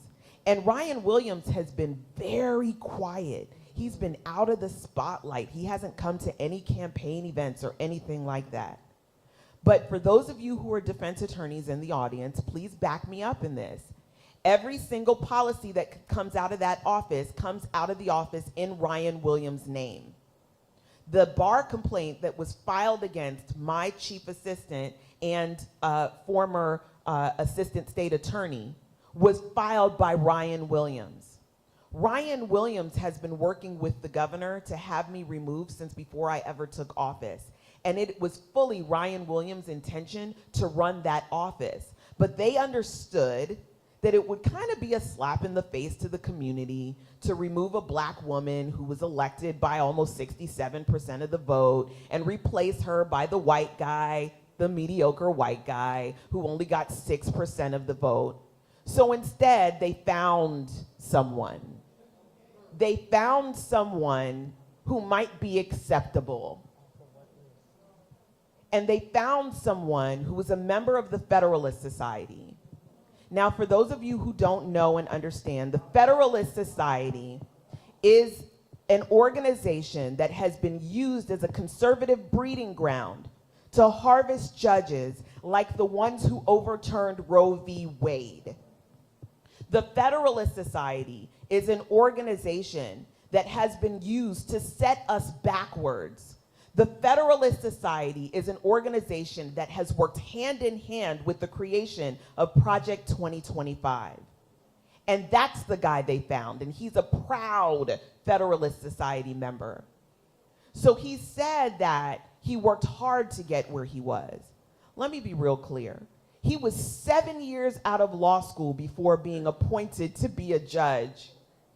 7 years. That's unheard of. It doesn't happen. He wasn't appointed because he was qualified. He was appointed because he embraced the governor's ideology. And he would be the one who would say, yes, I'll go. I'll be the one to take this black woman out of the job that she earned by 67% of the vote, and then go spread lies in the community about how she made our communities less safe. I'll be the one who will say that just because we had a lower violent crime rate under her tenure doesn't mean that she actually did anything right. So that's why he is there today, and we need to call him out for who he is. So let me do one more question. How did your office engage with law enforcement agencies to enhance collaboration on violent crime investigations? So I created a violent crime task force, and I initiated this based on a model that I had seen in other states that was working well, where members of my office would work collaboratively with local and federal law enforcement and the United States Attorney's Office, and they met bi-weekly, and they would discuss the most violent and prolific offenders in the community and work together on how to build the best cases so that we could remove those violent individuals from our community. That's how we treat people differently. Everyone isn't a violent criminal that needs to be removed from our community. Some people are, though, and those people gotta go. They do. One of the things that I did as state attorney was I tried sex crimes cases. Those cases were cases that I found of particular interest. I tried 2 of those cases as state attorney. One of the reasons I did that is because during my election, they kept talking about the fact that as a defense attorney, I didn't have any experience prosecuting cases and I wouldn't know how to do it. Well, I was a trial lawyer for 20 years. All I had to do was flip sides. And I did that well. We received convictions for 2 individuals who molested their stepdaughters from the time that they were very young children. One of those individuals ended up with 7 life sentences. The other one went to prison for 20 years. I took violent crime very seriously. I live in this community. I'm raising my family in this community. We work in this community. We worship in this community. There is nothing that I would have done to risk the safety of our community. But working in this system for 20 years, what I also know is that far too many of our children have had their lives thrown away for the same offenses that people from other communities get to go home for. And it was time out for that. It was enough is enough of that. And when I am reelected, I have been asked what I will do differently. And my answer is, I will fight harder, I will do more, and I will continue on the path that you all elected me to do in 2020. Amen. So I think, Monique, they have one last audience participation question. Yes, in fact, I'll take the liberty since I have the mic to ask a question about the AAPI community. So studies have shown that while Asian Americans experience hate incidents at a higher percentage than the general population, they're also among the least likely to report hate crimes to authorities. This question goes to other immigrant communities as well. How will you engage with the Asian community organizations and leaders to build trust and improve communications between your office and the community? And I think as a follow-up question to that as well, how will you do that to ensure the community at large, especially with the distrust of law enforcement and skepticism about, exactly. So one of my platform issues was rebuilding trust in the community. And I'm really proud to say that although diversity, equity, and inclusion is something that apparently is frowned upon in this state, I had one of the most diverse executive teams that you've ever seen anywhere ever. Not in a state attorney's office, but anywhere ever. We had black women, we had Hispanic males, we had white men, we had older men, we had younger people, we had Gen Xers. I don't think I had any Gen Zers. Oh, millennial, okay. Well, I was the Gen Xer, okay. We had millennials. I had an AAPI individual on my executive team. We had LGBTQ plus members on my executive team. And the reason I did this was because I needed perspectives from everyone. I did not think it upon myself to think that I knew everything, and different communities look and think about things differently. And I needed to have the voice of as many communities as possible so that when we made decisions, people could tell me, well, actually, I don't agree. Okay, let's talk about it. I had career prosecutors who had been prosecutors for more than 30 years. I had people who had spent most of their careers as defense attorneys. I had people who had never been either.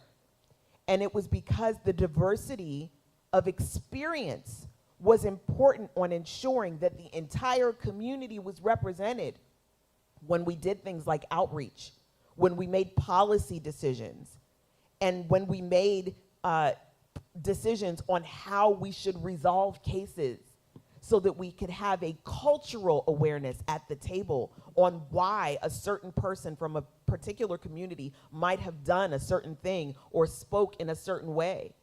And I am committed to diversity, equity, and inclusion even here in the very non-diverse equity or inclusion state of Florida. Thank you very much.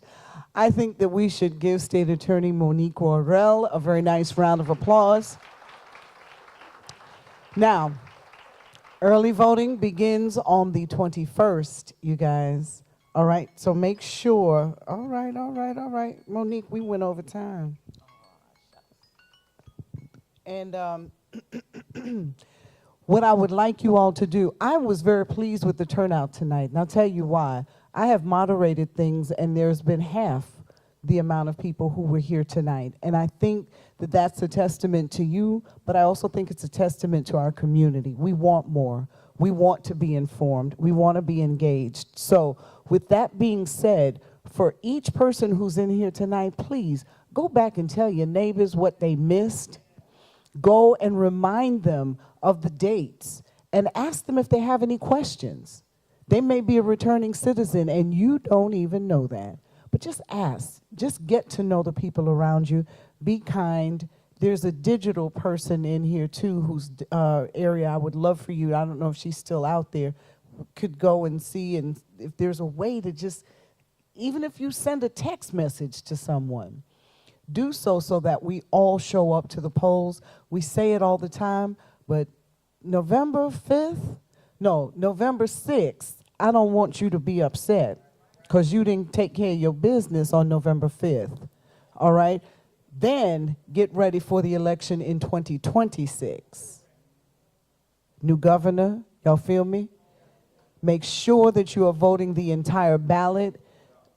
Vote on those amendment questions. Vote if you're in Orange County. Vote those questions that are coming up, because we could lose, the mayor could lose his job if you really read between the lines on some of those questions.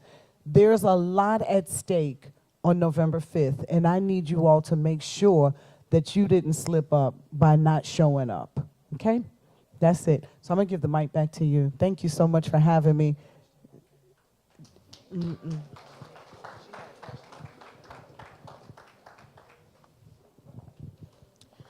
Thank you, everyone.